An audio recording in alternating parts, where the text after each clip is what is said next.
eh. Actually, no, daduma ka, dito pwede damdamagan ni Mr. ko kanyakon.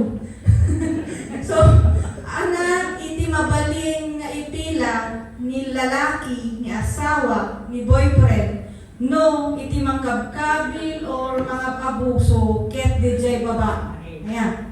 So, the answer na ako, dadda, you may file a complaint or case under the revised penal code. Adamot, dagiti kaso like grave coercion, kaya nakang sila mo ti pagsala-salaon na dyan nga tilang costume mo ka Christmas balls. Oh. Oh. Kada, no, ano na, alam na amin di dyan na ganit, talagang i-threaten na kanya, gilitan ka mo at mapuro ka, wala na kanya mo.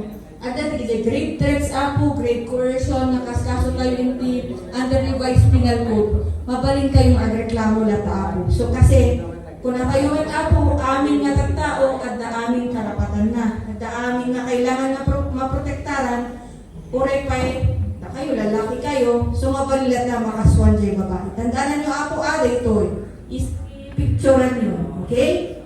So, next slide, Mita.